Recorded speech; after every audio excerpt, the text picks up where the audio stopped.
Good morning everyone. এই দেখো সকাল সকাল বৃষ্টি নেমেছে আর এদিকে আমি মেয়ের জন্য ভাত করলাম। মেয়ে স্কুলে যাবে, মেয়ে স্নান টান করে এসে ভাত খেতে বসেছে। আর এদিকে আজকে আমি ওর টিফিনের জন্য তৈরি করছি একদম দেশি স্টাইলের পরোটা। ঘরে ভাঙানো আটা দিয়ে কিন্তু আজকে আমার পরোটা তৈরি হচ্ছে। একটুখানি সাদা তেল দিয়ে দিলাম, তারপর এরকম উল্টে পাল্টে ভেজে নিচ্ছি।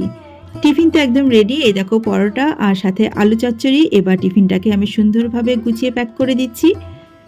মেয়ে কিন্তু রেডি হয়ে গেছে, মেয়ের টোটো চলে এসেছে, তো সেই জন্য মেয়ে এখন কিন্তু একদম বেরিয়ে যাচ্ছে স্কুলের জন্য। এই দেখো বন্ধুরা, আমার পুত্তলিকা গাছে কত সুন্দর ফুল ফুটেছে, কারণ এখন বাজে সকাল 8:30। আর এই গাছগুলো একদম শেডের নিচে আছে বলে এতে একদমই বৃষ্টির জল পায় না, তাই একটু জল দিয়ে দিচ্ছি। এবার শুরু হলো মেয়েদের আসল কাজ, সেটা হচ্ছে ঘরকন্নার কাজ। সমস্ত ঘরবাড়িকে এখন ভালো করে গুছিয়ে মুছিয়ে তারপর স্নান করে নেব। ঠাকুরের জন্যই এখন আমি ফুল তুলে নিচ্ছি, কারণ স্নান আমার হয়ে গেছে। আর এই যে জবা গাছটা দেখছো, এটা কিন্তু 1 বছরের গাছ, অথচ কতটা বড় হয়েছে আর কত সুন্দর ফুল ফোটে।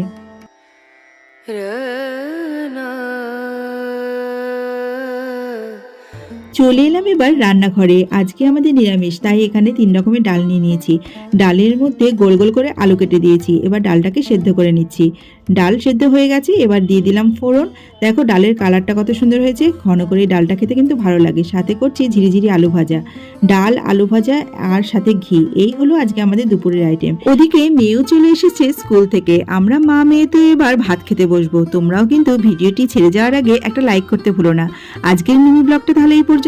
সবাই ভালো থেকো। আজকের মতো টাটা।